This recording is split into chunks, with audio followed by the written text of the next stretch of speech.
ভঙ্গ করেছে সেটাও আমরা বলেছি। এরপরে আমাদের ফেসবুকের সাথে বৈঠক হয়েছে, সেখানে আমরা আমাদের লিগ্যাল টিম, এখানে ডিজি মুস্তাফিজ উনি প্রেজেন্টেশনটা তুলে ধরেছেন। একই রকম ভাবে ফেসবুকের প্ল্যাটফর্মে কোন কোন কন্টেন্টগুলো এখানে 17, 18, 19 তারিখে কিভাবে এটা আসলে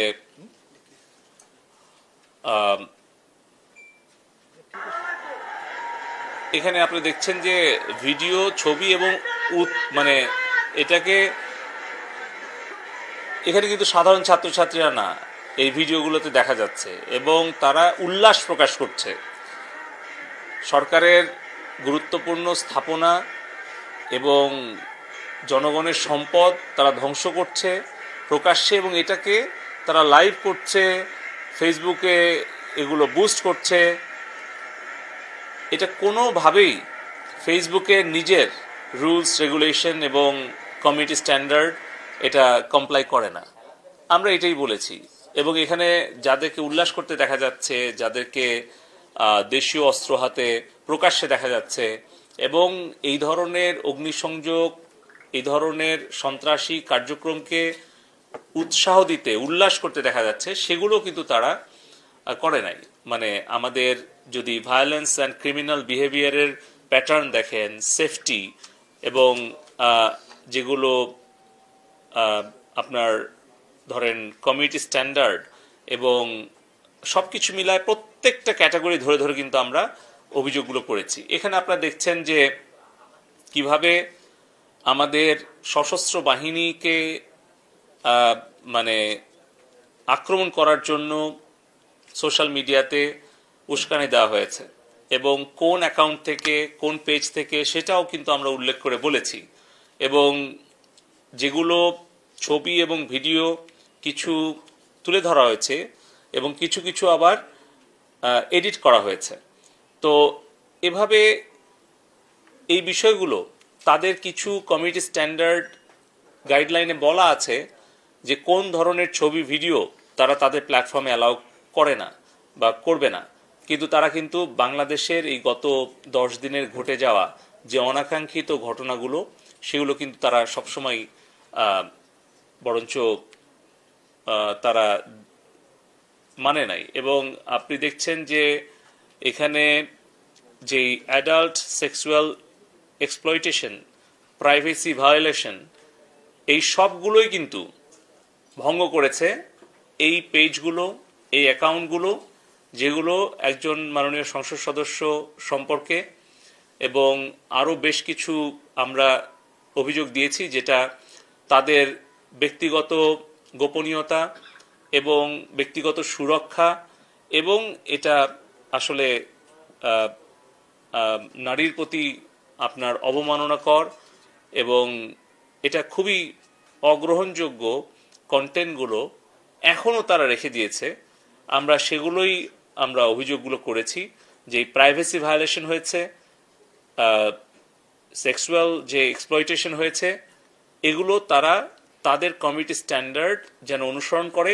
তারা যেভাবে আমেরিকাতে, ইউরোপে, অস্ট্রেলিয়াতে তারা যেই নীতি অনুসরণ করে, বাংলাদেশেও যাতে একই রকমভাবে একই নীতি অনুসরণ করে, তারা যেন বাংলাদেশের সাথে বৈষম্যমূলক আচরণ না করে।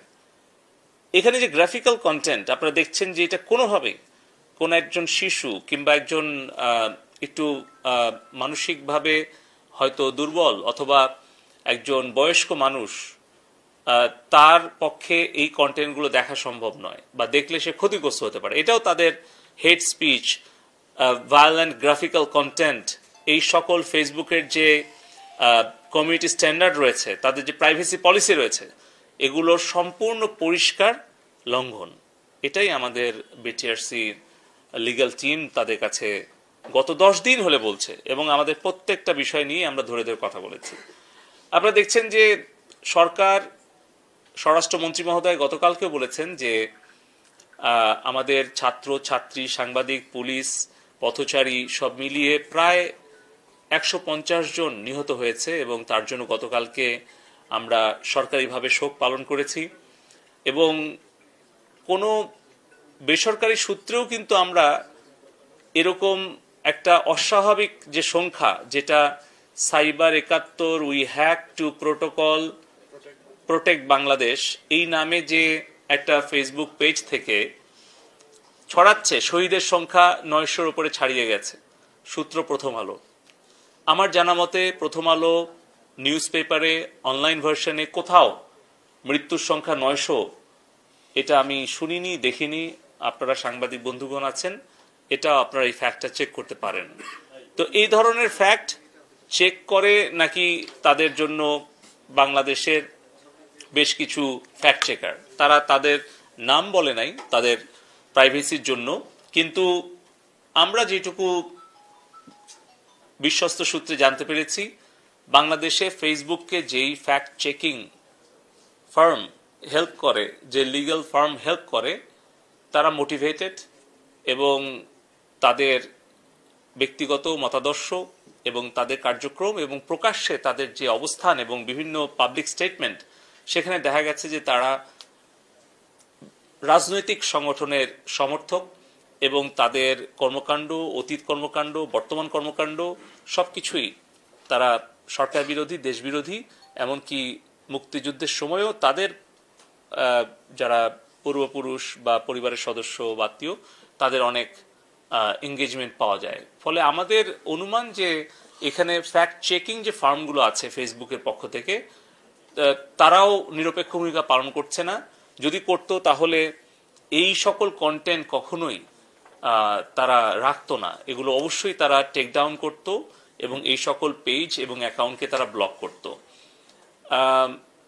আপনি এখানে দেখছেন যে আরেকটা এখানে যেটা শেয়ার করেছে miss information about the death bodies, এখানে 23 তারিখে বলছে যে 22 তারিখ বিকালে নাকি মিথ্যা কথা বলছে যে হাতের ঝিলে 100 ছাত্রের লাশ উদ্ধার হয়েছে। তো এই ধরনের কন্টেন্টগুলো ফেসবুক কোনোভাবেই তাদের নিজস্ব কমিটি স্ট্যান্ডার্ডে রাখতে পারে না, তাদের প্ল্যাটফর্মে, আমাদের আইনে রাখতে পারে না, সংবিধানে রাখতে পারে না, বিশ্বের কোথাও তারা এই ধরনের কন্টেন্ট রাখেও না। কেন বাংলাদেশে রাখছে, কেন বাংলাদেশের সাথে তারা বৈষম্যমূলক আচরণ করছে, এটা আমরা জানতে চেয়েছিলাম। আর বেশি আমি উদাহরণ দিতে চাচ্ছি না। এরকম আমরা এই যে কোটা পুনর্বহাল চাই, নো কোটা, তারপরে যে হান্নান শেখ ভেরিফাইড পেজ, উনি যে লাশের ছবি দিয়েছেন, আপনারা দেখছেন যে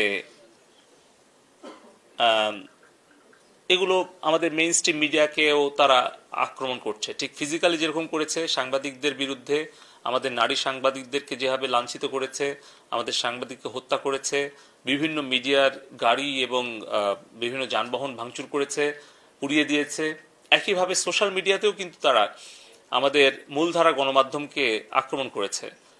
এবং এই যে সকল পেজ থেকে বলছে যে এই যে ছবি দিয়েছে লাশের, অন্য দেশের, অন্য জায়গার, অন্য ঘটনার, এগুলো ছড়িয়ে দিচ্ছে, সাধারণ মানুষ এর দ্বারা বিভ্রান্ত হচ্ছে, এই উস্কানিগুলো ছড়িয়ে দিচ্ছে, ঘৃণা ছড়িয়ে দিচ্ছে এবং সহিংসতা ছড়ানোর জন্য তারা এটা মানে পরিকল্পিতভাবে করছে এবং এগুলোতে বুস্টও করছে। সেগুলো কিন্তু বিদেশ থেকে করছে, লন্ডন থেকে করছে, আমেরিকা থেকে করছে। এই যে কোটা পুনর্বহাল চাই, মানে কোটা পুনর্বহাল চাই না, নো কোটা, সেই পেজ থেকে বলছে 900-র বেশি শহীদ, আর তুমি ফেসবুকে এসে পোস্ট করো, এইসব আর কি। মানে এটা আমরা বলতে যাচ্ছি লিঙ্ক সহ আমরা তাদের, যখন তারা এই পোস্টটা দেয় তখন বাংলাদেশে কেউই, কোনো শিক্ষার্থী গুলিবিদ্ধ হয় নাই, কেউ মারা যায় নাই। আমি বলছি যে প্রথম তো রংপুর বিশ্ববিদ্যালয়ের ছাত্র মারা গেল সাইদ, যখন আমরা জানতে পারলাম মানে নির্ভরযোগ্য সূত্রে, সেটা কয় তারিখ ছিল, 16 জুলাই, এটা বিকালের পরে দুপুরে। তো আপনারা দেখেন যে ঢাকা কলেজের সামনে সংঘর্ষে নিহত এক, যখন বলছে এই যে সকাল থেকে শুরু করেছে, তখনও কিন্তু বাংলাদেশে কোথাও কোনো গুলিবিদ্ধ হয় নাই বা কোনো শিক্ষার্থী মারা যায় নাই। জগন্নাথ বিশ্ববিদ্যালয়ের 3 জন শিক্ষার্থী গুলিবিদ্ধ, যখন বলছে এবং যেই লাশের ছবিটা দিচ্ছে এটা কিন্তু মিথ্যা এবং একটা মানে একটা ফেক ছবি। তো এইটা আমরা বলেছি ফেসবুককে যে এই ধরনের বিষয়গুলো বলার পরেও আপনারা এই কন্টেন্টগুলোকে ব্লক করলেন না, আপনারা এই অ্যাকাউন্টগুলোকে ব্লক করলেন না, এই কন্টেন্টগুলোকে টেক ডাউন করলেন না। এর ফলে তো উস্কানিতে এই ছাত্র আন্দোলন একটা শান্তিপূর্ণ আন্দোলন, অরাজনৈতিক আন্দোলনকে যারা উদ্দেশ্যমূলকভাবে সহিংস এবং রাজনৈতিক আন্দোলন নিয়ে গেল, সেইখানে তো ফেসবুক এই দায়গুলো এড়াতে পারে না। তারা বলেছে যে আগামী দিনে তারা আরো দায়িত্বশীল থাকবে। তারপরে তো কিভাবে আমাদের metro rail station, metro rail, elevated expressway, toll, server, data centre, সেতু ভবন, ত্রাণ ভবন, একের পর এক হামলা করা হলো, থানা, ডাক ভবন, সবগুলো সরকারি স্থাপনাতে আক্রমণ হলো, সেগুলো আমরা তুলে ধরেছি। এবং আমাদের জাতীয় সম্পদ রক্ষা মানে কিভাবে আমরা নষ্ট হতে দেখলাম। পাশাপাশি এখানে পিনাকি ভট্টাচার্যের এখান থেকে উদ্দেশ্যমূলকভাবে এটা 17ই জুলাই বলছে, যেটা আমাদের বিটিআরসির আসলে নেটওয়ার্ক মনিটরিং একটা টুল সহ যেই গাড়িটা